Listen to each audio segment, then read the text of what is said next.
पिछले 1.5 से 2 महीने में अगर आपने महसूस किया कि अंदर ही अंदर एक तूफान चल रहा है, छोटी छोटी बात पर गुस्सा आ रहा है, दिमाग बहुत ज़्यादा भारी हो रहा है, आपका फोकस टूट रहा है, बातें गलत समझी जा रही थी, या जो चीज़ बनती हुई लग रही थी आप लोगों को, जो आपके काम बनते हुए लग रहे थे, वो अचानक से बिखरना शुरू हो गए थे, तो ये सब इत्तेफाक नहीं था।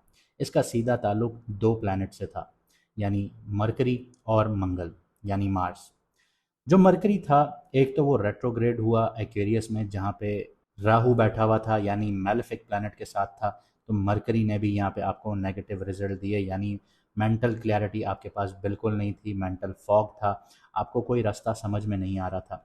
तो यहाँ पे आप लोगों को ये समझ लीजिए कि एनजाइटी, डिप्रेशन, ये सिचुएशन बहुत हैवीली फील हुई होगी, मिसकम्युनिकेशन बहुत ज़्यादा फील हुई होगी, आपकी सोच धुंधली हुई होगी, डिसीजंस अनक्लियर हुए होंगे, कम्युनिकेशन डिस्टॉर्ट हुआ होगा। जो कहना चाहते थे वो कह नहीं पा रहे थे आप लोग, और जो सुन रहे थे वो समझ नहीं आ रहा था आप लोगों को। दूसरी तरफ जो मार्स था, वो पहले अंगारक दोष बना के बैठा था। मार्स के साथ अगर आपने 26 फरवरी वाली वीडियो देखी हो, चांद ग्रहण वाली, तो उसमें मैंने मार्स का जिक्र किया था, मैंने प्रेडिक्शंस भी दी थी, और वो सारी अल्हम्दुलिल्लाह पूरी हुई। अल्लाह ताला करने वाली ज़ात है, हम सिर्फ पैटर्न्स देखते हैं। तो यहाँ पे वो सारी चीज़ें पूरी हुई जो चीज़ें हम देख रहे थे। तो अब जो मार्स है वो पाइसेस में आया था, पाइसेस में आने के बाद जो उसकी फायरी नेचर थी वो ख़त्म हो गई, पानी का जो एलिमेंट था पाइसेस का, उसने उसकी एनर्जी को दबा दिया, सैटर्न ने और ज़्यादा दबाव डाला, सन भी था। तो यहाँ पे एक नीच वाली सिचुएशन बन गई थी कि अभी तक आप लोग जब ये वीडियो देख रहे होंगे तब तक आप लोग एक ऐसी सिचुएशन में होंगे कि बिल्कुल गुस्से वाली सिचुएशन, डिप्रेशन, एनजाइटी, ये सारी चीज़ें ट्रिगर कर रही थी। लेकिन अब मार्स ट्रांजिट कर रहा है एरीज़ में, और एरीज उसका अपना घर है, और ये घर जो है फायरी नेचर का है, फायरी एलिमेंट का है, और मार्स की अपनी जो एलिमेंट है वो फायर है। तो यहाँ पे अब मार्स जो है वो कमज़ोर नहीं रहेगा। अब मार्स यहाँ पे आपको एक्शन प्रोवाइड करेगा, आपको हिम्मत देगा। और एरीज में 3 नक्षत्र होते हैं, अश्वनी, बहरनी और कृतिका, जिसमें से अश्वनी और कृतिका ये मार्स की एनर्जी को नेचुरली सपोर्ट करते हैं। यहाँ पे फास्ट एक्शन मिलेगा आप लोगों को, हीलिंग वाली आपको एनर्जीज मिलेंगी, क्लियर डायरेक्शन मिलना शुरू होगा। और मार्स यहाँ पे 11 मई से 21 जून तक रहेगा। और मार्स जब एरीज में आ जाएगा तो आपके लिए क्लैरिटी भी वापस आना शुरू होगी, और उन लोगों के लिए रास्ते भी खुलना शुरू होंगे जो अपनी एनर्जी को सही डायरेक्शन में लगाना जानते होंगे। और जिस वक्त तक आप ये वीडियो देख रहे होंगे उस वक्त तक मरकरी जो है वो ट्रांजिट कर चुका है, पाइसेस से निकल चुका है। पाइसेस में ये नीच का था, जिसकी वजह से आपने कम्युनिकेशन गैप देखा, एनजाइटी देखी, डिप्रेशन देखा। अब वो पाइसेस से निकल चुका है 30 अप्रैल को। तो यहाँ पे अब मरकरी भी पॉजिटिव, यानी आपको मेंटल फॉग जो था वो भी ख़त्म होगा। तो अब यहाँ पे ये समझ लीजिए कि आपकी सोच, आपकी कम्युनिकेशन, डिसीजन मेकिंग, ये सारी चीज़ें कंट्रोल होना शुरू हो जाएंगी। अब आप इनको प्रॉपरली यूटिलाइज करेंगे। जब तक ये पाइसेस में था, वीक हुआ था, आपने वीक होते हुए देखा था, आप कंफ्यूज रहे थे, एंशियस रहे थे, मेंटली स्कैटर्ड रहे थे।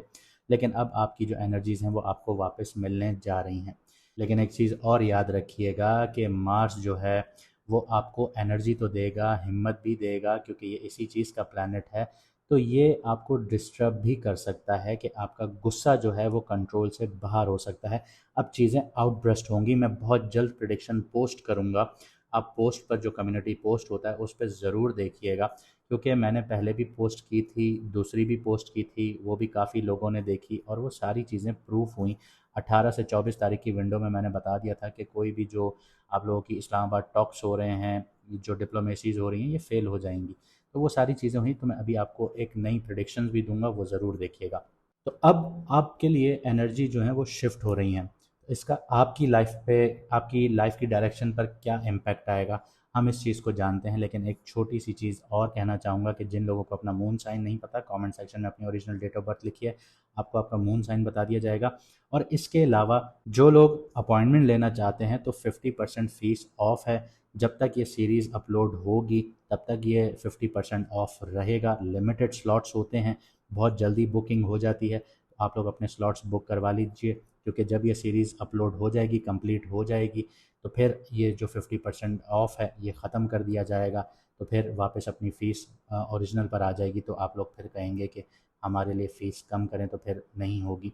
तो जल्द से जल्द अपनी अपॉइंटमेंट बुक करवा लीजिए, चाहे मैडम एस्ट्रोलॉजर एनबक्स के लिए करवाना चाहें या मेरे से करवाना चाहें अपने कंसल्टेशन, तो दोनों के लिए फ़ीस 50% ऑफ है।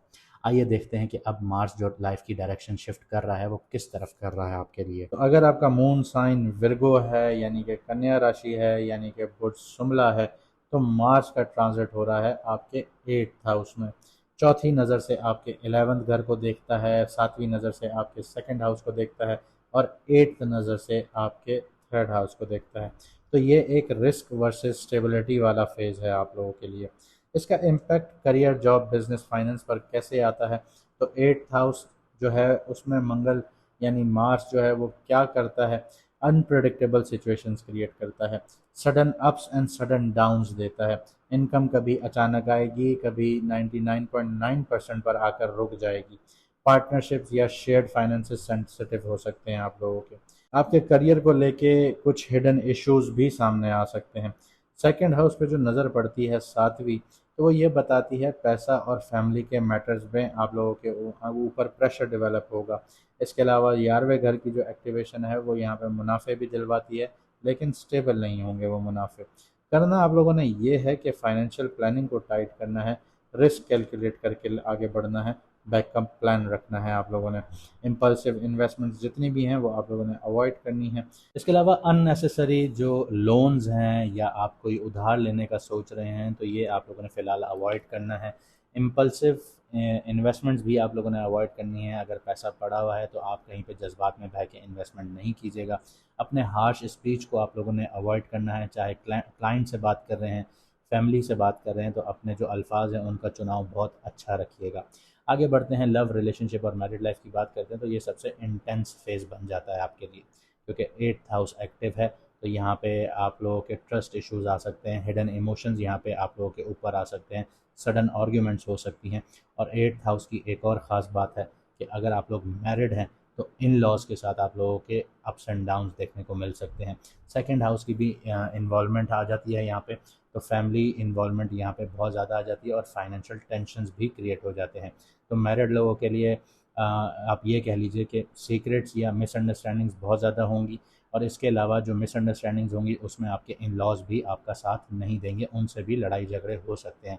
इमोशनल डिस्टेंस या सडन फाइट्स भी देखने को मिल सकती हैं। सिंगल्स की बात करें तो स्ट्रॉन्ग अट्रैक्शंस आ जाती हैं, लेकिन अनस्टेबल या कार्मिक कनेक्शन हो सकता है आप लोग के लिए। यहाँ पे ऑनेस्टी के साथ आप लोगों ने चलना है, सब्र रख के चलना है, इमोशनल कंट्रोल आप लोगों ने मेंटेन करना है।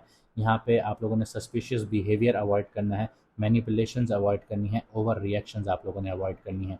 हेल्थ की बात की जाए तो ये यहाँ सबसे ज़्यादा आप लोगों को एहतियात करनी चाहिए, क्योंकि 8th हाउस का जो मार्स है ये सडन हेल्थ इश्यूज़ देता है, हिडन प्रॉब्लम्स देता है, गुप्त रोग देता है, सर्जरीज देता है और यहाँ पे एक्सीडेंट्स भी देता है। इसके अलावा ये तीसरे घर को भी एक्टिवेट करता है, तो मेंटल स्ट्रेस, एंजाइटी भी यहाँ पे ट्रिगर करता है। तो पॉसिबल जो इश्यूज़ यहाँ पे आ सकते हैं वो ब्लड प्रेशर हो गया, रिप्रोडक्टिव हेल्थ आपकी डैमेज हो सकती है, स्ट्रेस रिलेटेड इश्यूज़ आ सकते हैं, एक्सीडेंट्स वगैरह हो सकते हैं, चोटें वगैरह जल्दी लग सकती हैं जिसको इंजरीज कहा जाता है। और अगर आप लोगों ने ख्याल ना रखा, एहतियात ना की, तो यहाँ पे आप लोगों की सर्जरीज भी आ सकती हैं। यहाँ पे करना ये है कि आप लोगों ने रेगुलर चेकअप वगैरह करवाने हैं, स्ट्रेस को कंट्रोल करना है, रूटीन मेंटेन करनी है। अब और जो भी सिम्टम्स आपको नज़र आए उनको इग्नोर नहीं करना, रिस्की एक्टिविटीज़ नहीं आप लोगों ने करनी, और अपने अंदर एक गुस्से वाली सिचुएशन बिल्डअप होने नहीं देनी। तो ये जो ट्रांजिट है ये आपको बेसिकली तोड़ने बिल्कुल भी नहीं आया, ये आपको अंदर से बदलने आया है। आप पैसा कैसे हैंडल करते हैं, आप रिश्तों में कितने सच्चे हैं, आप प्रेशर में कैसे रिएक्ट करते हैं, ये सब कुछ आपके सामने आना शुरू होगा। उम्मीद करता हूँ आपको मेरी बातें समझ में आई होंगी और आप इन पे अमल करके अपनी ज़िंदगी को बेहतर बनाएंगे। अगर आपको वीडियो अच्छी लगी तो लाइक, शेयर और चैनल को सब्सक्राइब ज़रूर कीजिएगा। कमेंट में अपनी राय ज़रूर दीजिएगा। मिलते हैं अगली वीडियो में सितारों के सफ़र पर।